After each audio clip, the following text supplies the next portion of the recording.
Well, guys, Fight Commentary Breakdowns probably going on Fight Commentary Chats. We'll see. This is Maarten, and we've been talking for many years, but I finally brought him on. So Maarten was in China, he was in the U.S., now he's in Spain. So we just wanted to bring him on just to have a good conversation because Maarten's seen a lot, and right before we started recording, he told me the story, and I'm like, okay, you understand the Chinese mentality. So I like him because also you're married to a Chinese woman. So like he integrated into China as much as he could, right? He wasn't like some of what you would stereotypically call the losers, the tourists that now even the Chinese people make fun of. But like 10 years ago, they didn't know. So they thought they were like the ones with money. But it's like now they realize they're like the losers who just go to China to escape and stuff like that. But Maarten wasn't one of them. He was really into Chinese culture.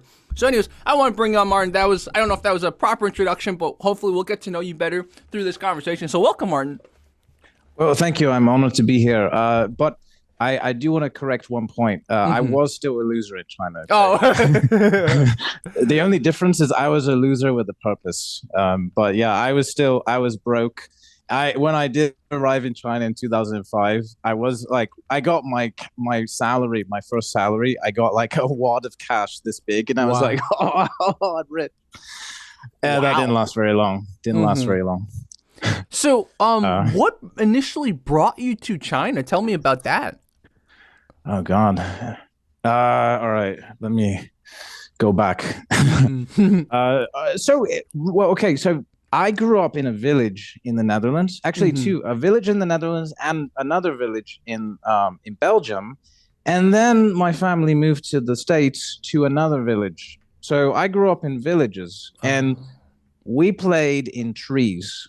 And if there was water, we were in there, We came home filthy and soaked. There was no exposure to martial arts. There was no martial arts in my village. I'd never even heard of martial arts. Fighting, I knew about fighting, all right, but I never heard about martial arts. Then whenever Crouching Tiger, Hidden Dragon came out, that was the first martial arts film I ever saw. And Crouching Tiger, Hidden Dragon, there are bits of it that are quite silly, let's be honest. Like the flying and stuff, in the bamboo and all that, but what struck me about that film was the beautiful cinematography. My first introduction to Chinese culture, because I was just in villages, and martial arts. And even though a lot of it, is flashy stuff, but it wasn't so much the fighting itself that really struck a chord with me. It was the culture, the spirituality associated with it. It was like a deeper purpose in life, It's not just learning how to fight. Like anyone can learn how to fight, but can you learn how to fight and like have this like really strong spiritual core that just, can take you anywhere in life and get you out of problems. Yeah. And wow. So after I watched that, like I immediately told my parents, like, because I was young, I was like, I want to study martial arts. And my mom was looking through the phone book, remember those? And she was like, all right, there's this one. And then she called a few and she's like, all right, this one's the cheapest. So you're going to study Taekwondo. So I studied Taekwondo for a few years. And my teacher, even though Taekwondo, looking back on it, I'm not a huge fan. But my teacher, he told me about internal martial arts. He told me about Xingyi Liuhe and Bagua, Taijiquan, and how like China is where martial arts originated and all this stuff. And it, just kind of inspired me to, when I was 18, just take off and go to China. Okay. But before that, though, I'll stop you right here. Just a quick thing I want to mention. So, a lot of the younger viewers will say it was the Ip Man movie. You were what I would call the generation before, the Crouching Tiger generation. It's so funny how certain movies just kind of inspire us, right? Like, probably before Crouching Tiger, there was the generation that got inspired by Bruce Lee. And then after Bruce Lee, there was the generation that got inspired by Jackie Chan. So you were Crouching Tiger. And then, for example, Tsilala, who I featured on my channel a lot, got inspired by Ip Man, right? So it's like, there's all these tentpole movies. That was a great film too. Yeah, great film. So there's all these tentpole movies that kind of inspire us, but it's cool talking to people because we all have different movies that inspire us. They're powerful, right? Mm-hmm. Mm-hmm. I mean, to a 15-year-old or however old I was, I was 15 when I started. I think this is right around my birthday when I think I saw it like at the very end of the spring that year, and then I began in the summer with martial arts. I mean, that to a 15-year-old that didn't know anything about martial arts, that was like blew me away. I mean, like all the you never seen any big films from China ever before that, right? Yeah. I mean, from Hong Kong there were some, but like an epic from China, Yeah. no. It was like something really new, wasn't it? Yeah. Exactly. Exactly. Okay, so But it please continue inspired your me. story. Yeah, so I did Taekwondo 3 years, and I became a black belt in that. To Ooh. keep my trousers up. I got a few of those black belts, Mm-hmm. but I wasn't really satisfied, and I went back to Europe for a bit, and so I was in the States at the time. Went back to Europe for a bit, and I was in a village in Italy because I have family there, and just kind of thinking about, okay, what am I going to do now? Because I didn't want to stay in the States. I was bored to tears. I wanted to go do something exciting. And one day I was checking my email, and next to my email was written, teach English in China.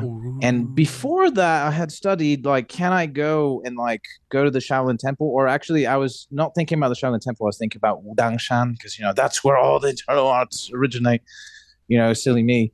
But every time I ran into a problem, one, I didn't have money. And two, how was I going to stay? Still continuing with having no money, this problem. So I saw this banner on the side, teach English in China. And so I got back home. I applied to 500 jobs in Asia. Wow. And the first one said, send us your CV. The second one said, when can you come? Ooh. So 18 years old, I saved just enough money working as a busser, carrying like stacks of heavy glassware and stuff at a country club, just enough money to get there. And then I really had no plan after that except study Kungfu. Wow.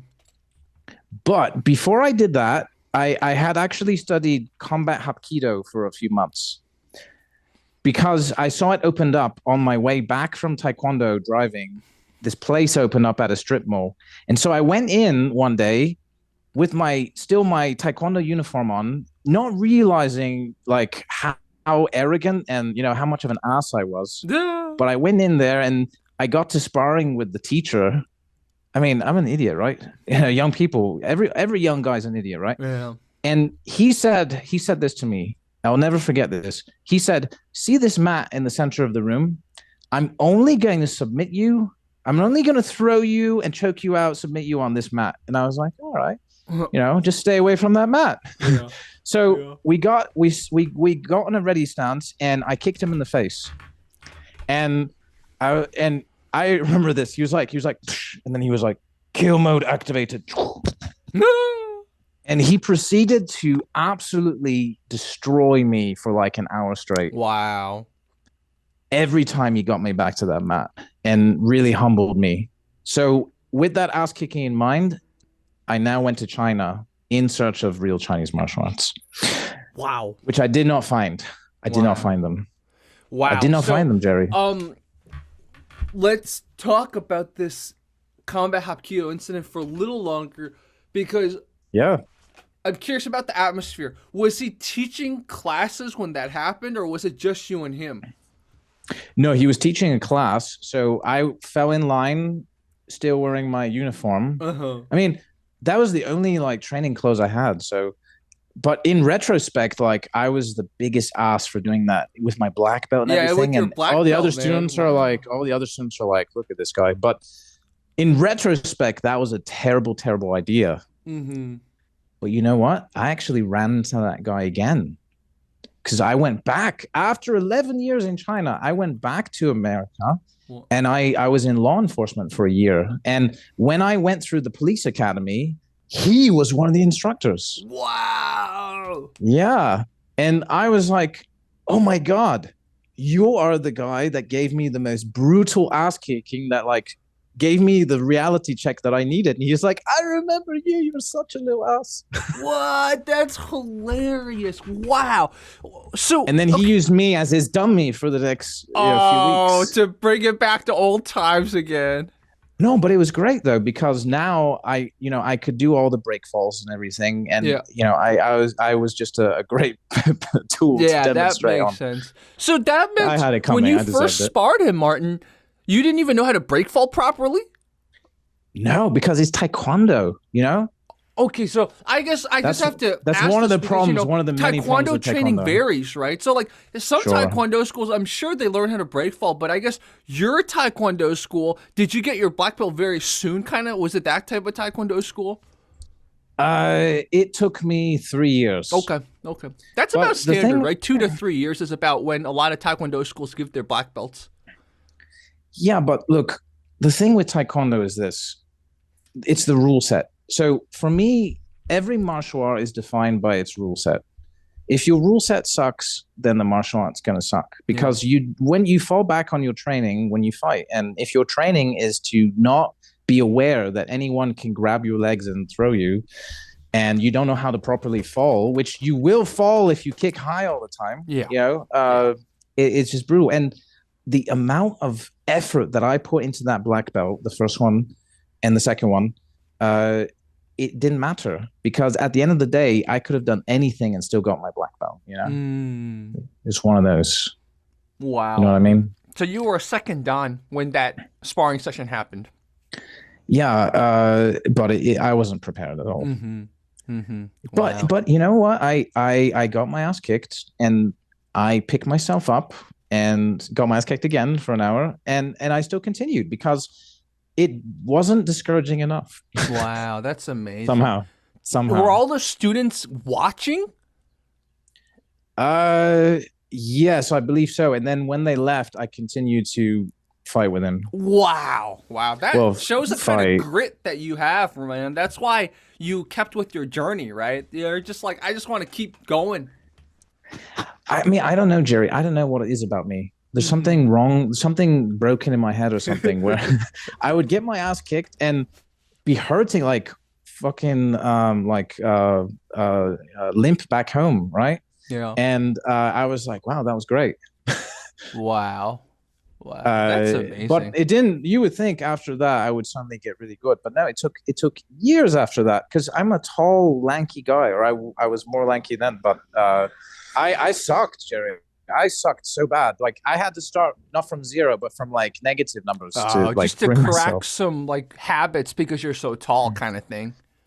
Yeah, habits, and I also had this habit of always turning my head and stuff, Ah. and it just took years to develop just common sense, honestly. Mm-hmm. So I I started from see. a negative place. Wow. And I was so bad when I got to China. So yeah, let's continue. So I got to Yeah. China and I started looking for Chinese martial arts, and I studied with many different teachers here and there, but none of it was real. It was forms and all this other bullshit. And then I ran into other people who were like, "No, we don't teach foreigners." And so finally, I gave up. I was like, "All right, I'm going to study Sanda." And I sucked so bad, Jerry, that when I started Sanda, I stuck so bad that I punched a guy and I fell down. Like Wow. that's how bad I was. Mm-hmm. And I was still getting my ass kicked. But I was like, oh, all right, well, at least now I'm like doing the right thing. I'm in the right place. I'm doing the right thing. But eventually I was like, well, this is it. I didn't find anything. And I actually left China in the first time. And I wrote a long rant on the website Bullshido. And I actually made a very embarrassing mistake. I used a racial slur from an old Western film, but I didn't know it was a racial slur. When they say "you yeller bastards," I didn't realize that was referring to Chinese people. I thought that was or Asian people. I thought it just meant that you're a coward Oh, or because something. the Actually, no, I association had with no idea yellow. what it meant. Yeah, Actually, that's interesting. Yeah. If you grew up in a place that was very homogenous and not racist on top of that, you wouldn't know, right? Like being yeah, Dutch, you probably wouldn't know because, Dutch people I don't come off as very racist on top of that. It seems like a very homogenous culture. So I can imagine, yeah. it That's so was at the funny. So time. you Yeah, only thought yellow because back in the day they called people yellow to mean cowards, but then when it's yeah. associated with Asians, there's the added thing. So you didn't know about that part. I even to this day I don't understand why they called Asians cowards at that point. But anyways, so what I said is I said Chinese martial arts are dead because I had gone through few different cities in China and asked everyone I knew, every single person that I met. I was like, "Hey, where's the kung fu?" And the person that I contacted with to get the job in China before I went there, I asked them, "Hey, is there any Kungfu there?" And they're like, "Yeah, every village has Kungfu." We just blatantly lied. So I gave up. But then I was back in the West for 2 years. I went back to school, and I was like, no, now I wanted to go back for the adventure because the aforementioned motorbike travels and stuff, and the sword incident and all that stuff. It just drew me back, the adventure of it. And when I got back, I continued with Sanda. For a few years, I actually studied Sanda quite hardcore. But still thinking Chinese martial arts is dead. Till one day, I was riding my motorbike back on the way from work, and I saw this guy next to the river, and he was practicing Taijiquan, and this guy was explosive, very short guy. Like he comes up to my knee. No, I was joking, but he's very short, but explosive power. So I got off my bike and I waited for him to finish his lesson. And I was like, "Hey, do you know how to use this actually to fight?" And he was like, "I'm not very good, but I know a little bit." And we did a little bit of wrestling, and his chin now was amazing. Wow. He had an iron grip. But I studied with him for a while, about a year and a half, I think. A year, actually, about a year. And then I met one of his Kungfu brothers who was better. And I began to learn from him for about 6 months. But this guy, he just asked me to stand in Janzhuang all day and chain smoking next to me. And I was like, I don't even know like if these guys can really fight that well or anything. I was ready to give up. And then my Shifu, my master, my future master, he walked up to me and he was like, "Hey, I've seen you here, I've seen you there, I've seen you there. You train really hard, but you're not going down the right path." And he was like, "算了, 我收你吧." Like, forget about it. I'll take you in. And I was like, first of all, who the hell are you? Mm-hmm. And second of all, what am I doing? And so he demonstrated his power on me, and with to my eyes, zero effort, he sent me flying. And by that time, studying Sanda in Taijiquan, even though Chengshi Taijiquan, I didn't do a lot of fighting with that. I developed a really, really strong, leg muscles and stuff. So I was a difficult person to move by the time. I bulked up a little bit of muscle by the time. He like flicked me and sent me flying across the square. Mm-hmm. And I was like, whatever it takes. Wow. Just tell me what to do. I'm going to do it. Mm-hmm. And so I started studying from him. His name's Zhou Jianhua, and he's a nobody in China. No one knows him. Mm-hmm. But his origin is this. He started studying martial arts when he was young, and he traveled all around China working. Like he's done every job there is. Wow. He's been a policeman. He's been a soldier, like not a soldier, an army teacher, mm-hmm. Like combatives teacher. He's been a lawyer. He's been a doctor. Like he's been a businessman. Like what hasn't he done? I don't know. But he went all around China, and he would ride his bicycle to the park, and with 2 pairs of boxing gloves around his neck. One for him, one for them. Wow. If they beat him, then he would learn from them. If he beat them, then they would have to treat him to dinner. Wow, that's cool. Yeah, and so he studied most of the arts in China, and he kind of combined them, but primarily Xingyi Liuhe Quan and Bagua Zhang, Chengshi Bagua Zhang. Wow. That's amazing because, as we know, Qilala, who I feature on my channel, the Xingyi Liuhe Quan too. So it seems like the one system that seems to prove itself, I think there, like you and I will probably arrive at the end of this conversation, there are Chinese martial arts that are great, right? But the one that I've heard that proves itself, besides the Cai Li Fu, of course, proves itself because they've been sparring since the beginning. And then Baji Quan, now Xingyi Liuhe Quan seems to be tested too. It's so funny. Qilala stumbled on it. He incorporates it, and you stumbled on it, and you incorporate. So we'll definitely talk more about that. But yeah, please keep going with the journey. That's fascinating that you met like a journeyman in China. Basically, You met like a Chinese version of what me or you want to be, right? And you met a Chinese version. Yeah, exactly.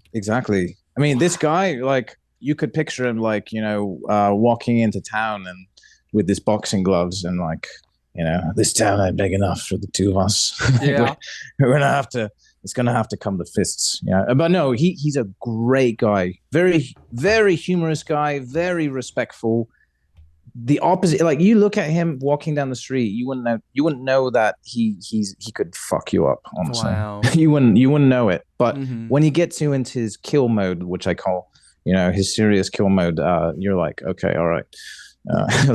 Yeah, I've gotten myself in trouble here. But anyways, so his main styles, Xingyi Liuhe Quan and 城市 Bagua Zhang. There's a lot of interesting stories about those two, but Xingyi Liuhe Quan, why has it just recently cropped up? Have you thought about that?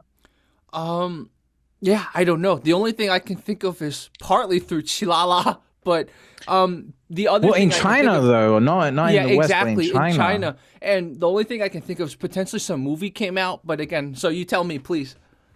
Not to my knowledge. So up my master, his master was the first Hanzuren to the ethnic majority of China person to learn this art because it been taught exclusively to Chinese Muslims, Huizuren, That makes forever. sense now. Yeah, I heard about that. It's a Hui martial art. That's Yeah. interesting. So I didn't realize that for a while it was only taught to Hui. Yeah, so that's why the cat has only recently been out of the bag, actually. Oh, wow. But the situation of martial arts in China, maybe now is a good time to touch on it. So before I had declared Chinese martial arts are dead, and I still believe that to an extent. What I mean is that they're not dead, but they're on their, deathbed. And the reason for that is it doesn't matter what style of martial arts it is. In Chinese society now, martial arts are frowned upon because martial arts is a risky affair that's not gonna get you returns. It's not gonna make you rich. It has made some people rich, but people that's not mainstream knowledge. Yeah. And the people that do get rich, they go to the Olympics or whatever. So foreign martial arts like Taekwondo now are super super popular. Teaching children, man, they bring in the dough. I Yeah. mean, you see like millions of little kids with their uniforms running to their taekwondo class, like they're raking it in. Yeah. Yeah. So why would they go to study traditional martial arts? There's no money to be made there. Yeah. And then a few years ago, this whole thing with Xu Xiaodong happened. Let's talk about that later, though. But Yeah. so Chinese martial arts are on their deathbed right now, and Xingyi Liuhe Quan has like just come out almost like out of its secret lair. uh, but even so, there's not that many people that are actually good at any martial art in China anymore. So when you find someone who studied from a legit master who got his ass kicked, my master, how when he was young, do you know how he learned how to fight? This is ridiculous. His master invited him into his house, and this was at the end of the Cultural Revolution. So his master, so my grandmaster, he did this to with great personal risk to his safety. He taught him in his house, in his living room. He locked the door and kicked his ass all morning, Wow. but not enough to injure him that he wouldn't be able to come back the next day. Yeah, exactly. And every day he would like limp back. Wow. So that's how he learned. And the amount of masters in China now who went through that experience to really become good, who dedicated a lot of time and energy and getting their ass kicked to this, is dwindling, right? And now all you're left with is all these guys who are hobbyists, but they haven't put in the time either in training or in sparring. And that's all we're left with, except for a few exceptions. And those exceptions are getting older. So I think that like people like in my generation of foreigners who went to China to study martial arts, I think that we're some of the last because it's not worth it to go back to China anymore. It's been so difficult as a foreigner living in China to stay in China to train. It's such a a sacrifice to your life to do that, where I don't think it's worth it. It's fast becoming not worth it anymore. So whatever's left in China now, if no one goes to get it, that's it, Yeah, right? exactly. It's Um, done. it's so crazy hearing what you talk about because, I know people who legitimately want to stay in China. They want to immigrate to China. And China is one of, people always talk about how Japan is very not accepting towards foreigners. Well, China's the same. Like, you can be a foreigner there, but you're always a perpetual foreigner. It's Yeah. impossible to get Chinese citizenship. The only case Yep. I Yep. can hear of a person getting Chinese citizenship was some Canadian Chinese person. So she was a Chinese of origin, and she helped China out either in the Olympics or something like that. So like, okay, you can get citizenship, but that's it. Like, if you're a foreigner, so if you have a face like Maarten, who sort of looks like Ethan Hawke, like he's not gonna No get fucking citizenship way. ever. You kind of look You're like Ethan Hawke. no. Uh-huh. Yesterday, I had a new student learning Dutch from me. He said the same thing, but no one ever in the rest of my life has said that. So why 2 days in a row, two people say I look like Ethan Hawke? Yeah, so I think there's something. You look like Ethan Hawke. So what did your Wow. wife think you looked like when you met her? Well, I asked my wife, do I look like Ethan Hawke yesterday? And my wife, she's incredible. She can see a face and remember it for the rest of her life. Mm-hmm. She said, nah. But then I looked for some photos on Google Images, and I was like, well, I suppose some of the images there's a little bit of resemblance, but it's kind of uncanny that 2 days in a row. I don't know. There must be something to it. Yeah, Anyways, exactly. I will take that as a compliment. Yeah, Thank you. definitely, it's a compliment. Yeah. Um, Basically, the final thing, just going back to what you said, it's mhm. one of those things because obviously, before the Cultural Revolution, there were a lot of people. There were a lot more people that did some martial arts, right? And that Oh, number absolutely. dwindled down, whether through persecution or just through people being like, "Well, I need to do something better." So it was both proactive and reactive, right? And passive. Immigration, Yeah, immigration too. immigration on top of that, exactly. So yeah, it's crazy hearing the story of your grandmaster, how he sort of kept it alive secretly. So I'm sure there were more than one people who did that, right? But of course, the issue was also after the Cultural Revolution, the people who are interested in that stuff also dwindled a lot more, right? It wasn't Oh, until it's illegal Shaolin for a Temple came while. out, Jet Li Shaolin Temple, that I think a lot of interest in Kung Fu came back. But by then, Yes. like what became of Kung Fu was either the wushu stuff that we see, the form stuff, the performance stuff, or it was Sanda people being like, oh, we could capitalize on this. And so they would go to Shaolin Temple and open up schools near Shaolin Temple, or even you could Exactly. arguably say Exactly. what they teach in Shaolin Temple, both the one in Yunnan and the one in Songshan, the original, all of those are actually just Sanda with a little bit of like fake Buddhist flair. And I know some And people a get little mad bit at of me parlor because tricks, yeah, exactly. breaking stuff. People would get mad at me, but that's just the truth because the Yunnan Shaolin Temple and the OG Shaolin Temple, they had like nobody there when Jet Li was filming. So like all No, that that's Kung right. Fu is He not did say that. from there. Now you could argue maybe some of it was Kung Fu that wasn't in the temple, but it was still Shaolin Temple. And when Shaolin Yes. Temple, the movie came out, they went back. You could make those But they're mental not really gymnastics, monks, but though. yeah, the truth is like that area, the Kung Fu is kind of dead. Okay, and so what you see, you pay thousands of dollars. How much when you go to the Shaolin temples in China? You're getting Sanda with a little bit of Shaolin flair, like you said. They'll have the monk shaved head. Maybe they'll do the thing to the hair, etc. And they'll do the iron palm. That's about it. But like that's not real Shaolin Kung Fu. That's just Sanda with certain things they saw in pictures and booklets. Like, oh, we could put some of this in to kind of 忽悠 老外, as they say, right? 忽悠老外. So And that's not hard to do. yeah. Because, I mean, look, let's be honest. China, there's no other country like China. When you get to China, you're like, oh, I ain't in Kansas anymore. It's a very exotic and very interesting place. I mean, I could talk to you about how much I hate the government all day, but it is it can be a stunningly beautiful country. It can also be a stunningly ugly country. But no one could argue that it's not an amazing, amazing and interesting place, right? Yeah.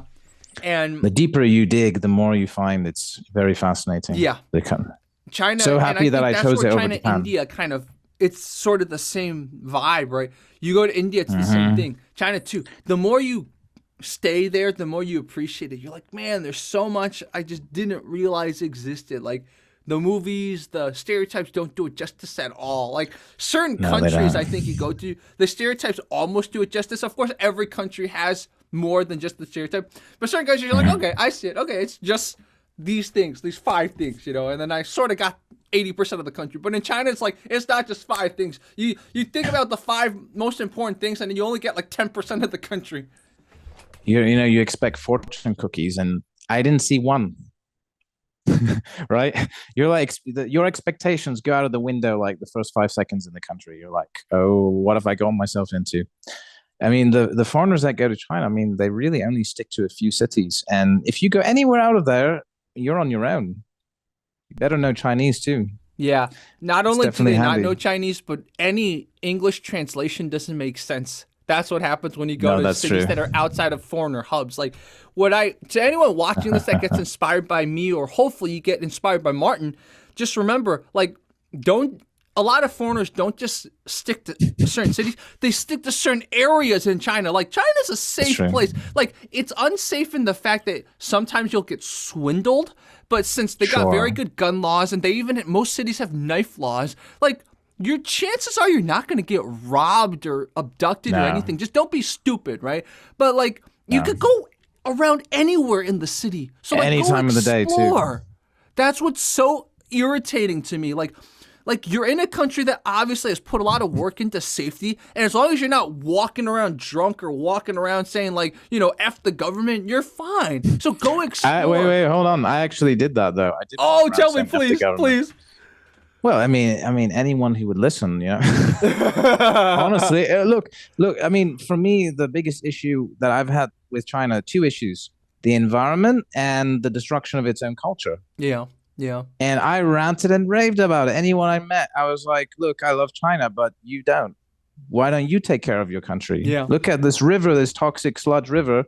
And where are the dragon dances? Where is all the Chinese culture? What about martial arts? Where do they go? Why is everyone learning taekwondo?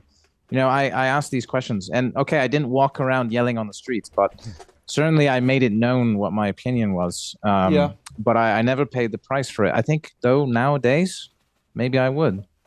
Things have changed, haven't they, in the last few years? Yeah, it's gotten a little bit more authoritarian, but Maarten actually explains something that's a very important nuance. Like, I used to tell people this too. Like, you go to China, Chinese people will be the first to criticize the government, but they do it in a way where it's like they're not criticizing specific local officials or specific officials. And, like, what you don't realize, and this is something that I think it's a nuance that everyone needs to understand, because unfortunately in America now and in Europe, they've been getting more authoritarian too, right? But the way they do it, it's different than, let's say, how you would expect China or Vietnam to be. Because, like, in China, like, let's say, Maarten, you and I are sitting in a cafe and there's like 2 Chinese people. They will be talking so much shit about the government, about where China's going.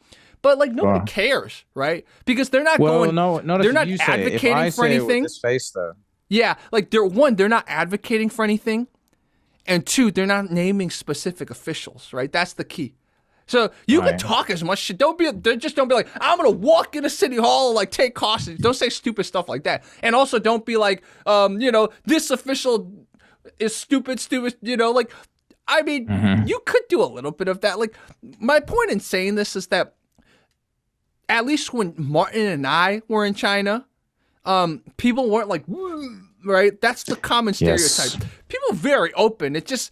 They were. The thing is, and this is why the way the West is censoring is so dangerous, is that in countries that you would consider authoritarian, what they realize is people have to let out steam, right? And if they want to complain, they want to talk some shit, let them complain. Just don't let it get too viral, right? So, like, if you go on Douyin and say, like, that's not going to happen. But if you're just in a cafe and you're just pissed one day and, like, talking, that's fine. Yep. Especially, like, if you're drunk. They'll be like, if you're drunk, exactly. Or, smoking a cigarette, having a good time with your friend. Yeah, talk shit. Who gives a right? But no, you're right. Absolutely. Here in America, it's like, it becomes like shadow banning and canceling. And, like, so it gets to people don't even feel comfortable saying anything. And so that just Well, blows over. it's not polarized Yeah. because there's only one choice, which Yeah. isn't even a choice. Yeah. So you just bitch about it, but really at the end of the day, there's no factions because everyone's in the same boat, right? Yeah. Yeah. So it's a little bit different, but you know, the situation over the years changed, and Yeah. I could feel the writing on the wall, and that, and almost dying from a viper bite, Oof. and being exposed to the Chinese medical system. Oof. It sent me eventually out of China. There was no Wow. future for me. I mean, like you said, I can never get citizenship. I can never. I mean, I can never get anything from the government except a boot under my ass, or worse, you know, one of those exit bans, which are going around.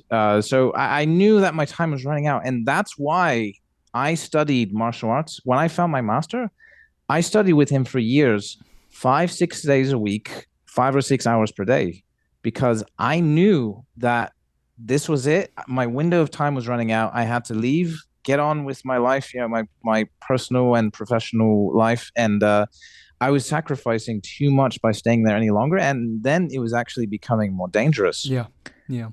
And so I knew my time was running out. So I had this immense pressure to finish it before I left because I never knew what day I could have been kicked out of the country. Wow. You know, it was a really stressful time actually. And like I told you, Chinese martial arts are dwindling, and I would get people walking by, and they said to Shifu, they said, "Shifu liu shou," and Shifu was like, "Liu ge shui," yeah.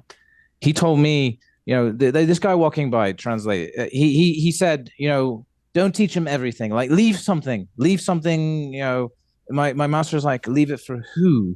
Because no one else was interested. I mean, there were Chinese. I was the only foreigner studying there, and there were lots of other Chinese guys learning, but none of them were really that dedicated to it. Yeah. You know, Yeah.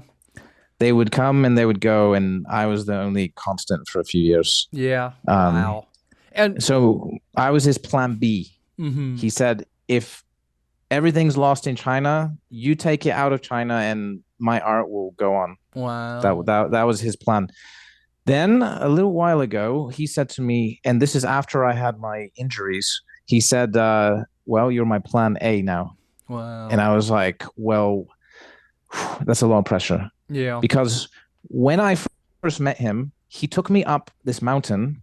This is in Guilin, where he lives. He took me up this random peak between all these houses. We got almost near the top, and we were like bushwhacking to get there.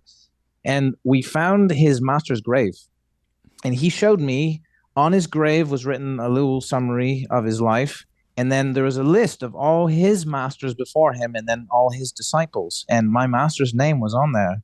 And he said, this has been transmitted, you know, through hundreds of years to this point, and now I'm going to give it to you. And that was a very moving moment for me. And I knew that whatever I needed to do, I needed to get it out of China, and you know, preserve it for all of us, because it's human heritage, right? Yeah. It's like biodiversity.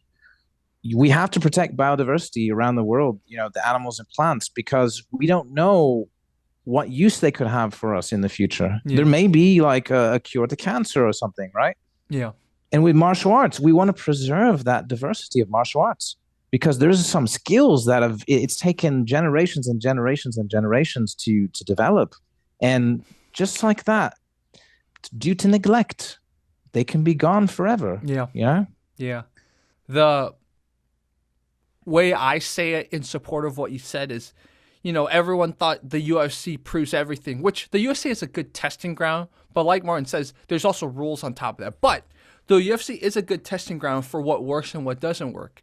Now, every 5 years or so, we think we know all the paradigms, and someone comes up with something new that just changes things, right? It's like when Anderson Silva knocked out Vitor Belfort with a push kick. People were like, oh, it's like, well, yeah, but they were doing that in karate and Muay Thai and Kung Fu. Is that the one that he learned from Steven Seagal? That's the one he claims he learned from Steven Seagal. Yeah, he's such a troll. But yeah, like, you know, like before the people weren't push kicking to the face like they do in Muay Thai or they do in karate. Mm-hmm. Or then recently, some guy was mounted and he punched upwards and he knocked the guy out. So it's like, That's oh, impressive. so you can knock a guy out even if you're mounted. So like, before it's Absolutely. like, oh, as long as you get mounted and then you're okay. But it's like, oh, but there is a chance he can still touch your jaw and you're knocked out. So like, I like the UFC because as long as it keeps testing things like that, what I don't like about the modern MMA paradigm is that it becomes its own little cult, right? Like they feel like there's only one path. It's like, oh, you can only learn Muay Thai and then wrestling and jiu-jitsu. But like, that's why I love watching like cool fighters like Yair Rodriguez, because, or even Lyoto Machida. They just fight differently. But, that's a great example though, Jerry. That's a great example, punching him from the mount. But what if not if I told you, what if there was a martial art in China where learning that kind of power that you can generate even from your back on your body, what if that's like one of the skills of a martial art in China, where you can develop power from all different angles, even very unexpected ones? I mean, that's out there in China. Yeah. That's out there. And Xingyi Liuhe Quan actually has, I didn't learn any of this, but I've seen different branches of Xingyi Liuhe Quan where they actually teach you how to generate power just by sitting on a chair. Wow. And so I think that could be a little bit similar, possibly to this case. Wow. But if it dies out before anyone has the chance to learn it, then it's gone forever. And maybe this guy pulled off one punch, but what if there's like a whole system designed around this? You could get a lot of good stuff from there, right? Yeah, it's just frustrating. And first of all, as you're talking about this, I need to get you to go to Taiwan, and you and Qilala should have a really nice kind of like talk about this, and maybe you guys can share your different lineages of Xingyi Liuhe Quan and see what you guys could learn from each other. I think that would be really cool because viewer Ryan went over there to Taiwan and they had a really good exchange, right? Like Qilala realized, okay, like his one weakness, Qilala has his stuff is good, but his one weakness, he's not too good at dealing with wrestling. So like, because Ryan is a high school wrestler and he's going to keep wrestling in college.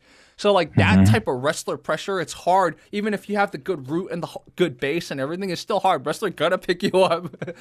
it's that body. It's the body type. It's hard to deal with. Different types of body types. They go well or they don't go well together. Yeah. Right? So I wonder, like, if you and Qilala kind of just sparred, what kind of stuff you'd pick up from each other. It'd be really cool because obviously your lineages are probably very different, but still there's some fundamentals in Liuhe Quan that are still similar. I don't really know exactly what he trains. I haven't seen his training or anything, but I have noticed this trend though, and correct me if I'm wrong. Maybe I am wrong. Maybe I'm wrong, but have you those challenges between the Muay Thai guys and the Chengjiago guys? You've seen those, right? Now, when you saw those challenges, where was the Taijiquan? Did you ever see any Taijiquan in those challenges? Or did you see Sanda? Saw no Taijiquan. It either looked like wrestling or it looked like bad push hands.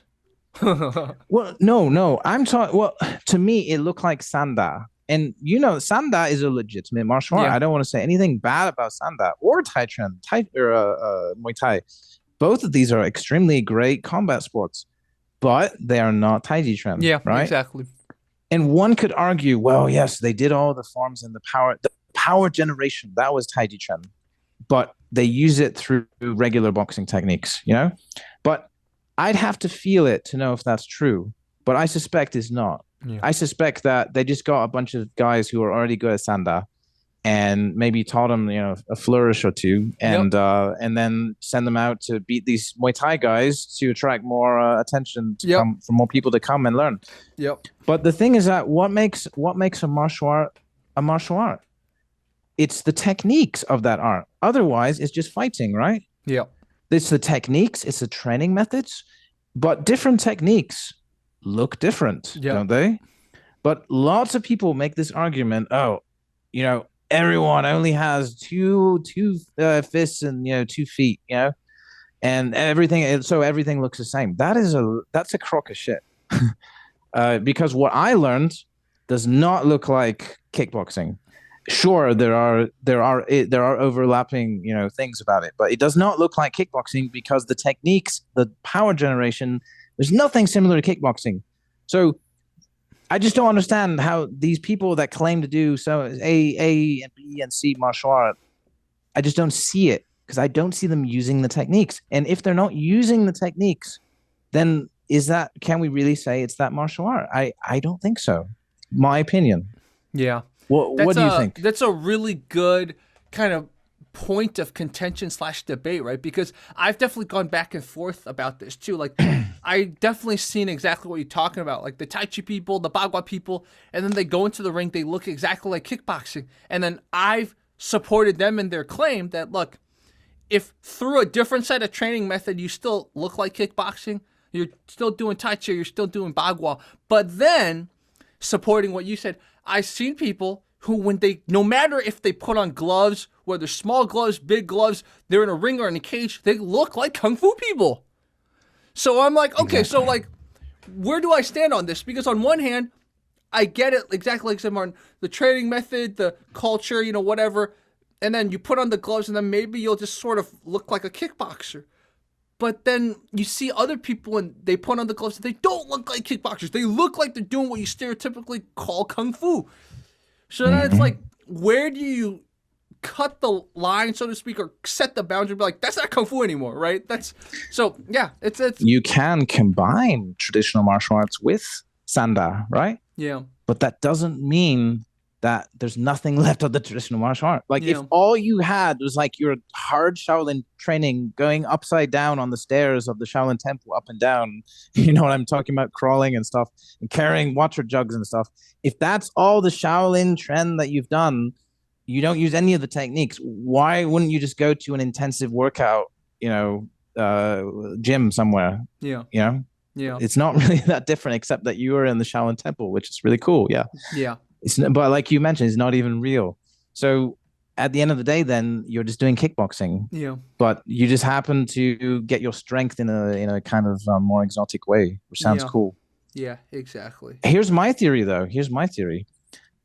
So when Chen Jiagou, when they sent their fighters to fight with the Muay Thai guys, if they had been doing Taijiquan and not Sanda, and they lost, they would have lost all credibility because that's how the world works. But if they won, sure, it would have been a great risk to reward thing, right? But if they lost and they were looking like they did Taijiquan, they would have lost all credibility. If they lost doing Sanda, the people could claim, oh yeah, but they were just doing Sanda. That wasn't the true Taijiquan. So it's a win-win situation for them. Yeah. And then people are like, oh, well, come to Chen Jiagou and we'll show you the real stuff. But at least our fighters won. But, they're not allowed to divulge the hidden secrets of the Chen Jiagou, right? Yeah. That's my theory. I think you're right. It's you got to hedge it so you win either way, right? I see what you mean. And that's where that's the conundrum here. Now, when Zhou Shifu began teaching me, the very first week, he invited a different master to come down from Henan province, which this situation is unheard of in China almost. Like he invited a different master to come and teach us, his students. Like this is in China. Can you believe that? This is very progressive. Yeah. Now this guy, his name is Zhang Binghai, and he is the most, apparently, I've been told he's the most prestigious, famous expert of Xingyi Liuhe Quan in China. He's known for being just really, really good. His Kungfu is the best I've ever experienced. He does his footwork, which is called Taijiquan. Chicken stepping, they translate to as. And if you're standing in the way when he does it, you go flying away. It's like getting hit by a raging bull. Wow. Just his footwork. It's called Shenfa. It's like you develop your body, the way that your body moves. And it's just incredible, this power that he has. It's not explosive. It doesn't look anything special, but if you're in the way, you're in trouble. But what I want to say is that my master, he told me, start training these techniques. And as I was training, those two guys started fighting each other. Wow. So I see the top Xingyi Liuhe guy in China and then my master. I see them duking it out, in the background. And like I'm trying to train. And at some point I was like, fuck this. I'm gonna sit down and watch this because this Yeah. is absolutely incredible. Like I don't want to offend them, but I need to like see this. And I'm glad I did because that's the only time I ever saw that ever. Ever. Two masters fighting each other in China. You're not gonna see that. I Yeah. was privileged to see that. And when I saw that, I it just blew my mind. And guess what? It looked nothing like kickboxing. Oh, Absolutely that's nothing. amazing.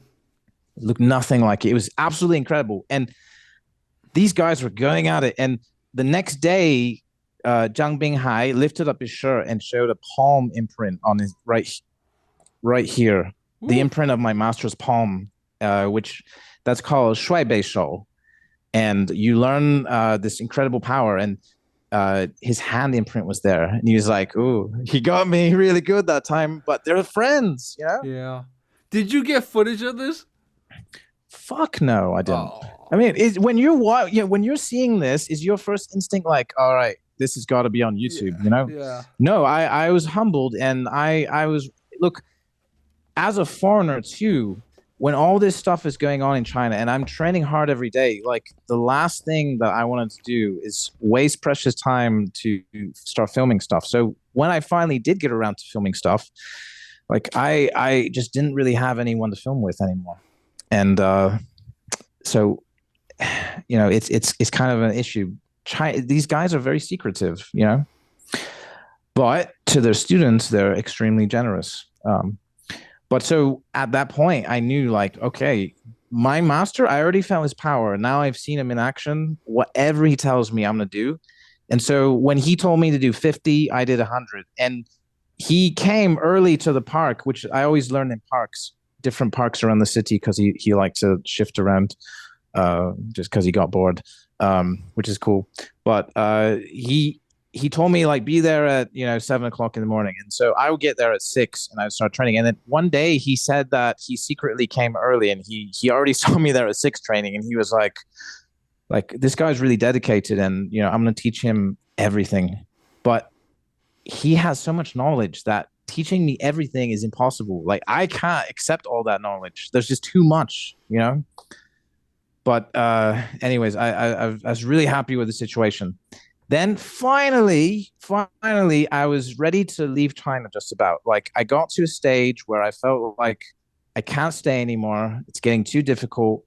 And I've already accumulated, I started to develop some of the power that he had, not quite as crisp, not quite as strong, but I started to develop it. And I was like, okay, I'm going to have to, draw a line, and I'm just going to have to be satisfied with this and leave China. And it's just as soon as I left China, I saw your video about Xu Xiaodong starting to kick all these masters' asses. Oh, wow. Masters' asses. Wow. And I was so angry. I was infuriated, infuriated. Because I was like, I fucking just left China and I'm absolutely broke. And I can't go challenge this guy. And not challenge this guy, but just like, I don't think he's that bad, honestly. I just think that the people that he, destroyed, I mean, literally destroyed, but the people he destroyed, I just don't think they were legitimate martial artists. And he said as much. But people ask, where are the legitimate martial artists? Why didn't they come out of the woodwork to defend? The answer, Jerry, is I don't think they give a fuck, because that's the truth. I've met a lot of masters who would not teach me because I'm a foreigner. They didn't care how dedicated it was. And I said, well, look, all these Chinese guys, they're not interested in what you do, and you're going to take it to the grave. And he was like, yes, so I will. I'm like, well, don't you think it'd be better to teach it to me than to take it to the grave? And he was like, no, I don't teach outsiders. That's it. Done. Yeah. So they just don't care. Yeah. All the guys I know who would have been able to give him a pummeling, they're kind of old. They're like in their 50s now. Or they're like one of the masters I know, Xingyi Liuhe Quan master, he's an enforcer for the mafia. Oh, wow.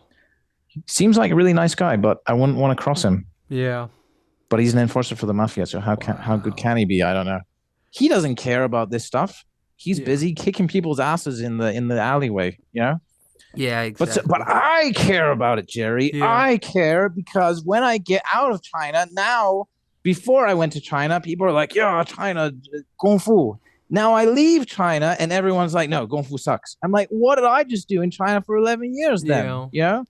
So The now I feel timing's like so weird. That's so crazy that like yeah, all that stuff trended. So I remember I got in touch with you maybe in 2018. I think that's the so. year I left China. Yeah, so Oh, that's when that happened. that's That's why. So, man, because Mhm. Xu Xiaodong technically started going viral even in 2016 when he was talking shit, but it wasn't until I early didn't know. 2017 when he had that first match that completely changed a lot of people's paradigms, right? But I like was living in a cave at 2016, that time. if you saw his stuff, it would have been good. But yeah, his stuff with Uh, Lele, the Lele one happened in early 2017. man, if I was in China at that time, I not because I'm angry at Xu Xiaodong. I don't think Xu Xiaodong is bad, but I do have criticism of him though. But I don't think he's that bad. I would have trained not out of rage, but I would have trained just to show him. You know, I would have trained for that, and even if I lost, I would have shown him that there's value in this stuff. You know, because at the end of the day, you're never going to be number one. But I just wanted to show him and the world through him that this stuff has value. Yeah. And he could have done a great service for Chinese martial arts and Chinese culture. What if he destroyed those guys and he said Chinese martial arts is shite, it's dead?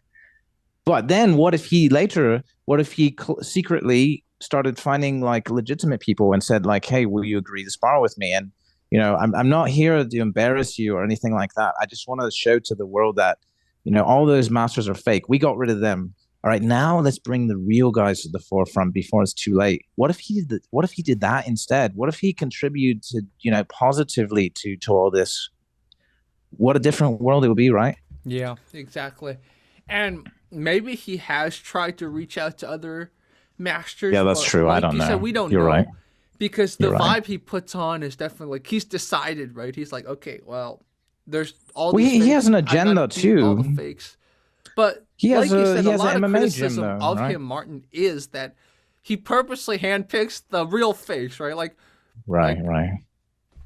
I mean, Lele deserved it. Like Lele Oh seems one yeah. like a bad person, and two, he went on CCTV. Right now, it's called CGTN, but he went on Oh, that's national why. television Okay. and like demonstrated all this bullshito. So I think Lele Mhm. deserved it, but like Tianyi or some of the Absolutely. other people, I think Ma Bagua probably deserved it too. But Tianyi, like who the heck was Tianyi? Like why did you fight a 62 or 64-year-old man? What did you prove out of that? All you Well, did, Tianyi actually apparently gets a lot of students now from that. Because the flip side is people say, oh my God, he's in his 60s and he fought Xu Xiaodong. That's cool. I want to learn his grit.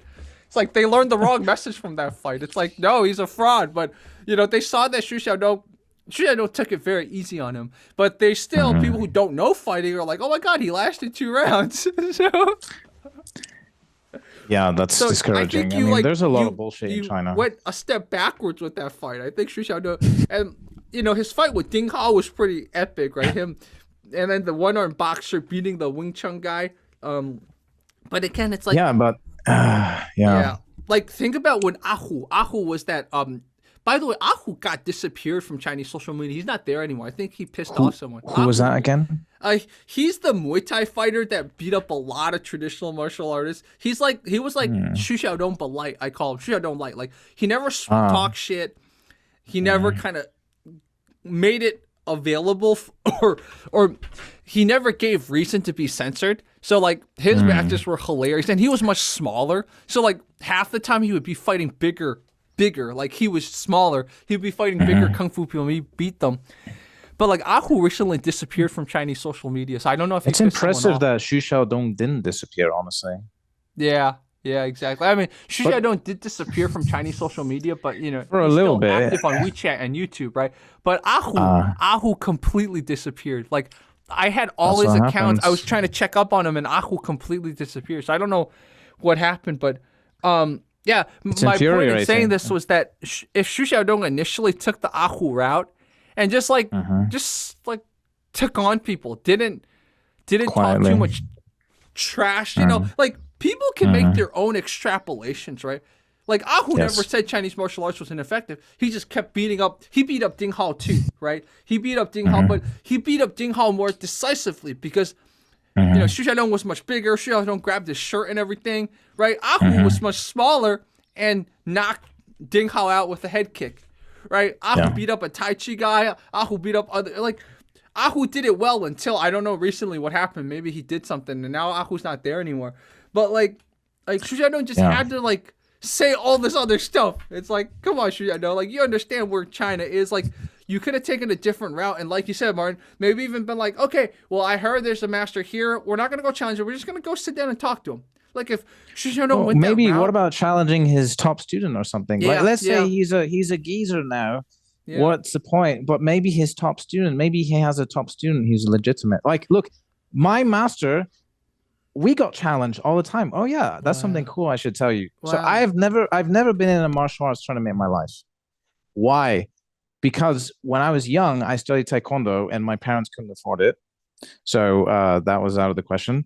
When I went to China, actually, when I was studying Sanda, I was going to join a competition and I was training hard for it. And then I went to apply and they said, oh, your hukou isn't in Guangxi.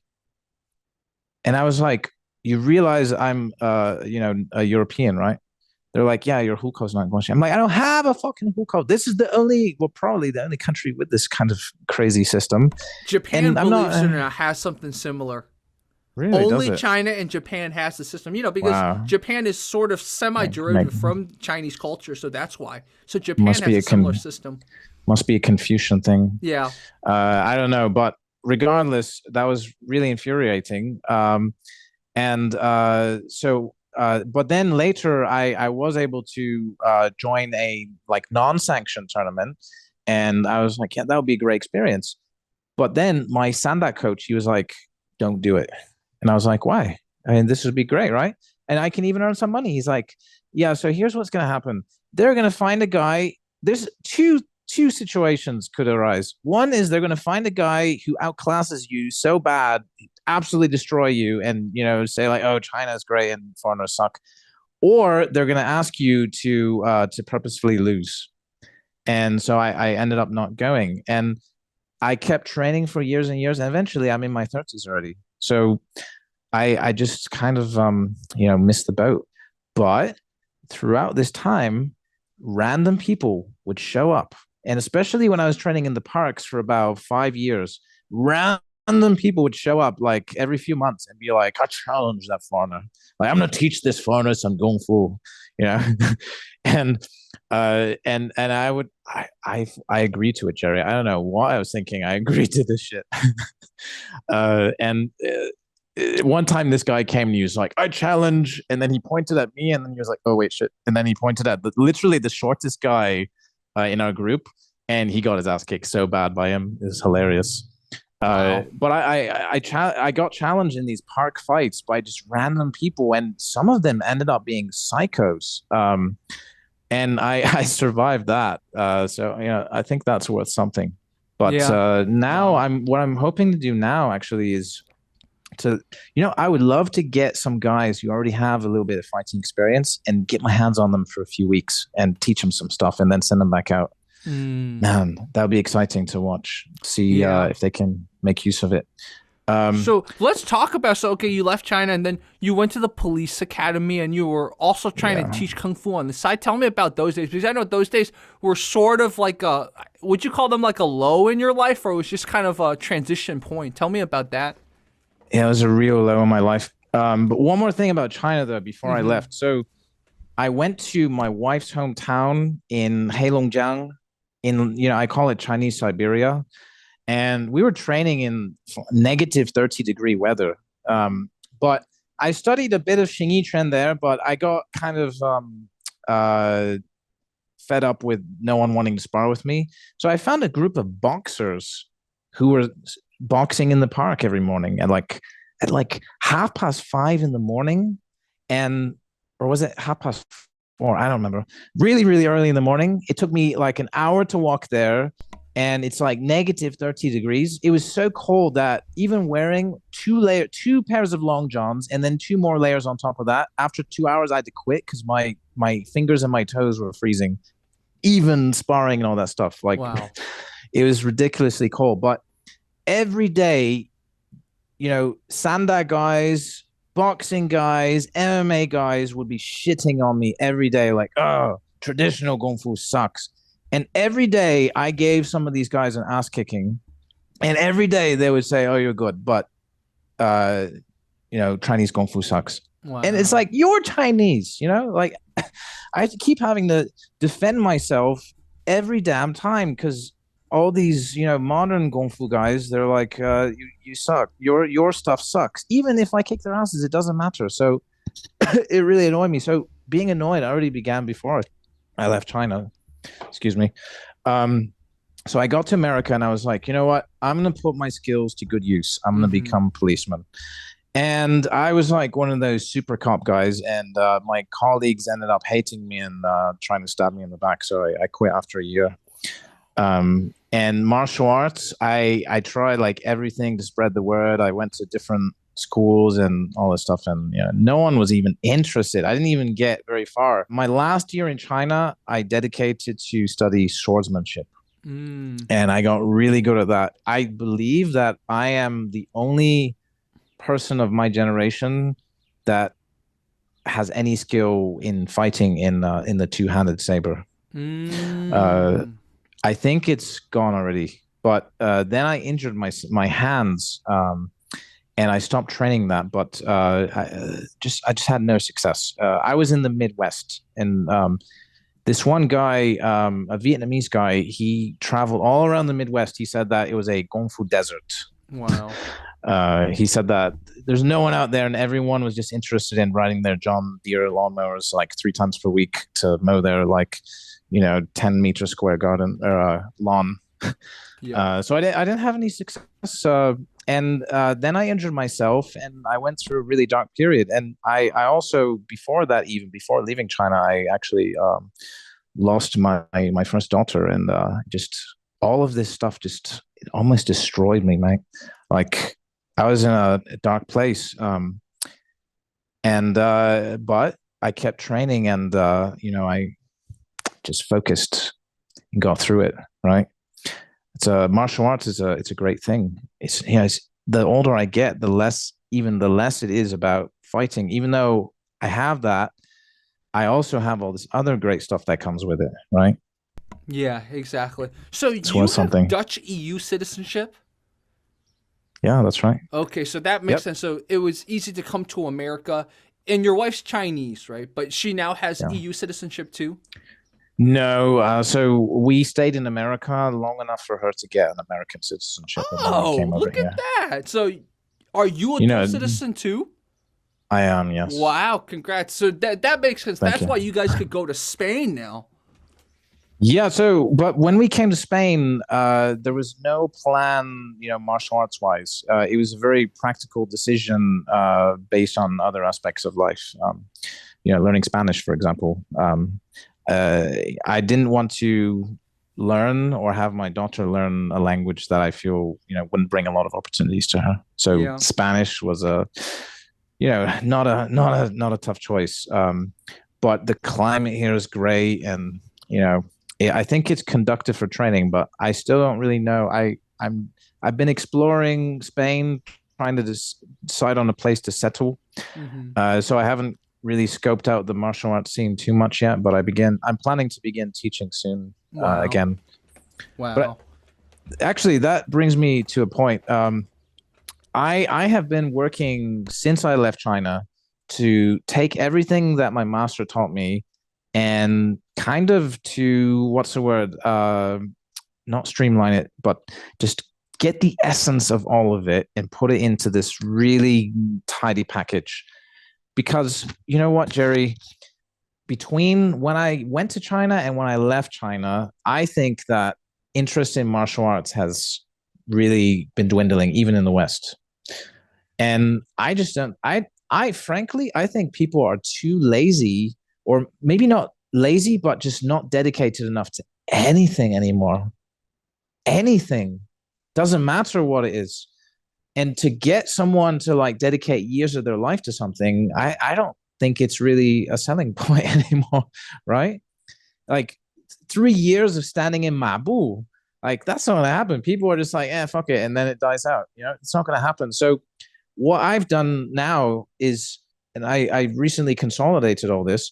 I've taken all the stuff, not all the stuff, but a lot of stuff that my master taught me from all these different styles, and I put it together in this tidy package. And my goal is, with MMA in mind, that it should take about 3 to 6 months for someone to get some benefit from this, right? And when I say benefit, I mean sparring benefit. And so what I've done is, also keeping in mind some of my injuries, including my left ankle. I've turned it into a Chinese boxing, if you will. And my theory is, my forte is striking. So why should someone come to me and learn like shitty wrestling? Yeah.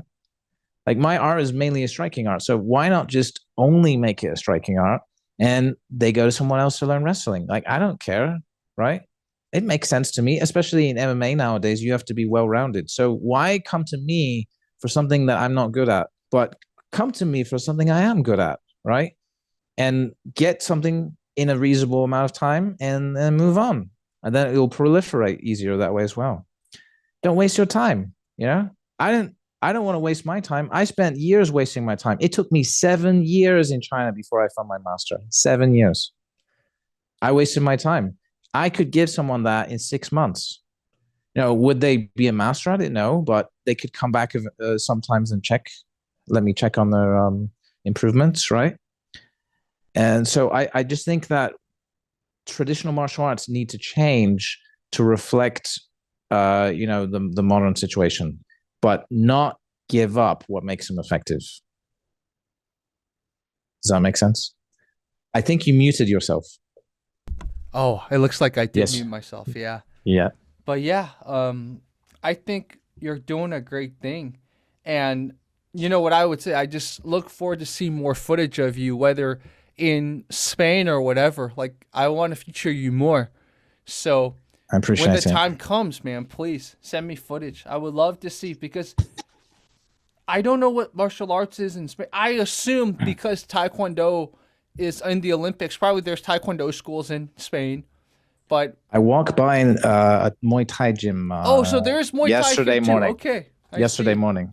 But I don't really know the right way to go about this, honestly, because what I'd love to do is find some people to spar with, but I don't want to do what I did when I was 15. Or no, I wasn't 15. I was like 17, and walk into a place, wearing my black belt and Yeah, exactly. piss everyone off. I think what I'm going to do is just start training in the square, because people all, walk past the square, and then see if people are interested. And if that doesn't work, I might go around a few different schools and respectfully, ask some people, hey, are you interested? And maybe just the instructor, like, do you want to, do a bit of sparring and see where it goes.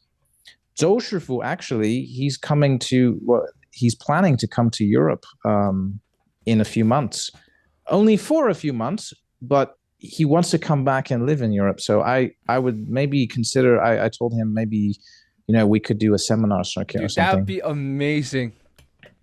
Go to Switzerland or something, or go to Germany, do a seminar. Sure, if I knew where to go, I feature, maybe you could use their gyms. I can ask them. You could use their gyms, and then like there you would have people to very, we'll just tell them, look, just spar lightly, please. We're not here to challenge. We'll tell them that, and it'd be really cool. Maarten with Defend FC or Maarten with Fight Club League or something. It'd be kind of cool. Yeah, I mean, like I want to get the word out. I don't want to go about this the wrong way, and I'm 36 right now, so I'm not like going to be the champion of anything, but I want to spar with some guys who are like-minded, not likability, but like-minded. Yeah. No, what am I saying? No, not saying that in my style. We're gonna stay in my style, in my little bubble. I want to find different people to train with, and get myself better as well. Yeah. And get the word out a little bit. But it's not just for me either. I mean, just in general, traditional martial arts, there's so much good stuff out there. And yeah, one more thing I want to say too is that in China, people are like, well, why, don't Chinese fighters, like Chinese traditional martial arts guys, why don't they join the UFC and stuff? But this is like the stupidest, the stupidest notion I've ever heard of. Chinese people on the whole are really poor. Even when they're rich, like they probably have more money than you, but they're poor. They're so poor. They're working like 6 days a week, 12 hours a day. They can't afford to buy a house or apartment, just a tiny little apartment in their cities.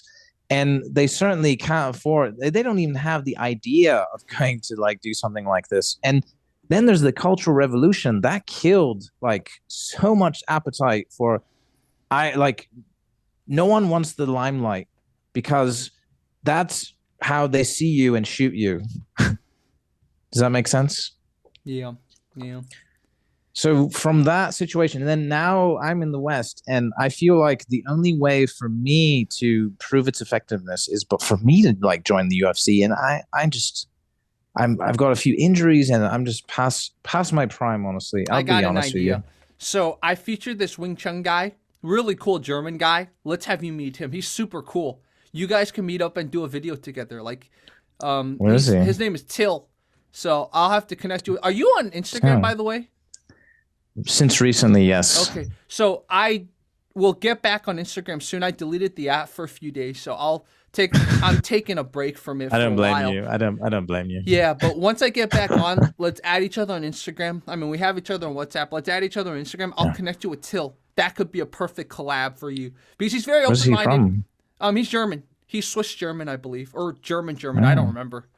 And Well, that's not too far. he trains Wing Chun, and he's not a He's hater. serious. Yeah, he's won with Wing Chun a few times too in some of these underground MMA matches. So he's really cool. Nice. And you guys could, because I know Chilala does Wing Chun and Xingyi Liuhe Quan. So he does Wing Chun, Till does Wing Chun, you do Xingyi Liuhe Quan. It'd be really cool to see how two Westerners would fuse the system. Because Chilala has his own biases, his own training.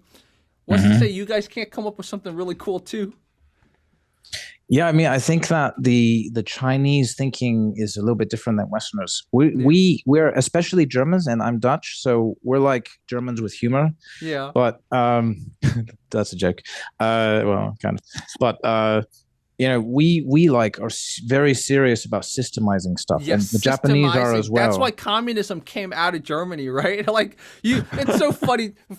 Funny aside, like why would you ever expect communism to work in Russia or China? Like they don't systemize anything. They don't. They're so. Russians, okay. Chinese people are just like, we run on Chinese time. We're 2 hours late. Like, you can't have communism work like that. That's why communism sort of works in Dutch countries, or not Dutch, in Scandinavian countries. Because Scandinavian countries are like Germans, but even more anal, right? So, yeah, absolutely. But something interesting. The way that I learned Chinese martial arts is very interesting, or from my shifu, I mean. He taught different stuff to everyone based on their body type, their personality, and the way that he taught me was he would fight with me, and then he would kick my ass with something, and I'd be like, "Hey, what was that?" And then he'd be like, "Oh, that's this." And then okay, jot it down. Then we'd spar again, and then he'd kick my ass again. I'd be like, "Oh, wait, what was that? That was new." And then every day I would just jot these things down, and then he would teach me the Gongfa, like the training methods to develop the power for those techniques and use those techniques. And then eventually I just had this big catalog of different techniques and different training methods, and then and warm-up exercises and stuff, power generating exercises, all this stuff, and put it together. That's how I learned. Like there was no system. It was just getting my ass kicked every day. Yeah. And somehow coming back for more. Yeah. I loved it though, because he was really funny. The whole day he'd be joking as he's kicking my ass. Yeah. Just a really great guy. And then he taught me how to cook, and taught me Chinese chess and stuff while we were relaxing, and wow, like just like a father figure, Wow. I mean, he's more of a father than my real father. Yeah. Um, but and that's not saying anything bad even about my real father. Just he's just this great guy. And when he took me up to that mountain, and I had a ceremony to become his disciple, and it means something to me, and it means something to him. That's something special that I think MMA is missing. Yeah. Yeah, Yeah. it's missing the relationship between people. I mean, I'm sure there's clubs that are better than others, but it's not exactly the same as It's not the same. It's not the same. it's missing something. China knew what it was doing about this, at least. Yeah. Yeah. Before. Let's do another conversation soon, because I definitely look forward to when you and Joseph will get together again, and then I definitely want to connect you with Till. I think that would be a perfect collab. Like, you two are both very funny, very chill people. So it's good I got to talk to you, because I didn't see the full Maarten until we had this talk. So it's like, okay, like, I love what you said. You're Dutch. You're basically Germans with a sense of humor. So that's good. It's funny. I know a few other Dutch people, and they're exactly like, they have your similar personality. Like, they have a serious side, but they also can be funny. And that's cool, right? Like, your stereotype of Germans is like, yeah, they don't have a sense of humor. Bavarians probably do, but like, the Germans that are ruling Europe, those Germans probably don't have a sense of humor. That's why the E's break it. No, I'm just kidding. It's not breaking. It kind of is, but it's not. But they make good cars, though. Yeah, they do. The Germans and the Scandinavians make really good cars. Yes, they do. So, there's got to be something right over there that's going on. Same with the Japanese, right? Like, they make good cars. Maybe there's some Chinese people, though, are hilarious. Yeah. Chinese humor is something unique. It's something that people don't expect that. People, it's so weird. Like, one final aside from my end, like, they say Chinese people don't get sarcasm. That's not true at all. It's just that you're not funny. I always tell people, it's not that Chinese people don't get sarcasm. It's just that you being sarcastic, you're not funny. So don't blame the race. You're not funny. Well, that's kind of half true. I mean, I'm a very sarcastic guy, but the sarcasm that we use in the Netherlands is not exactly the same as in China. You have to do it the Chinese way. Yeah. But sarcasm does exist. It's just like you said, it's a little different. But yeah, I'm more directing this towards to Americans, not Europeans. Americans. Oh, I see. Okay. If you're being sarcastic Chinese person, it's not necessarily that he doesn't understand sarcasm. It's just you're not funny. Because American sarcasm isn't very funny. It's just rude. It's just stupid. So he gets it. He's just not laughing with you because he didn't grow up in a culture to think being rude's funny. So. No, I did though. Yeah, we're very direct in the Netherlands. You may already know this, but anyways, I know you got to get going, but definitely very interesting talk. And I need to get back out there and see what I can achieve, right? Yeah. See kind of the fact that I promised to connect you with Till gives me a reason to go back on Instagram again, because Instagram, even if you think you're not being drained by it, it's very draining to your soul. We could circumnavigate it, I think. Yeah. Yeah, maybe right? I'll find a way to connect you guys off Instagram, but so far I only have his contact on Instagram. So once I get back on Instagram, I'll connect you guys. Honestly. He's really cool. Yeah, that would be really cool. I mean, my Shifu told me that there's a disciple of Chen Ziqiang in Madrid. So when he comes in a few months, we plan to maybe pay him a visit. That's amazing. For example, I'm still, as always, I'm still pretty broke though. So my travels will be, kind of confined to Spain for the moment. But okay, that's fine. Maybe he can come travel to you. I'll pitch Till on that. Yeah, I've got a sofa. Yeah, exactly. All right. Well, anyways, Jerry, it was an absolute pleasure to be on, and I hope that my ranting and raving hasn't bored your viewers into a coma. Well, if it does, it's their fault. It's not your fault. So. Yes, it's their fault for turning it on. Cool, man. So yeah, right. We'll talk after this, but I will go take a break because I'm feeling a little energy crash. I'll go get some food, and we can continue talking via WhatsApp because definitely there's a lot of stuff we can still talk about. But thanks again for the talk. I know we've been wanting to talk for a while, and we finally made it happen. Yes, we have. For those Yes, of we you have. watching, I am going through a little bit of stuff mentally too, so it's like, I know you got to do this stuff to bring yourself back, right? I like to use the analogy like, imagine you're a rock climber, you're slowly climbing out of a pit, right? You got to find things to climb yourself out of a pit. And so You were going through a mental crisis. The crisis is behind you now. yeah, the crisis is behind This is me. the beginning of no crisis anymore. Yeah, exactly. I free you from your crisis, Jerry. I agree. I love it. So yeah, guys, this was Maarten. Is it Maarten? Maarten? Have I been calling you correctly just Maarten? Well, it's technically Maarten, Maarten. but I in the States I went by M. M. Okay. Maarten or M. Hey, you can roll your R's. Maarten. Yeah. I can Nice, roll my nice. R's the European way. I can't roll it the Spanish way, and I can't roll it the Latino way. But that was or did you use your throat?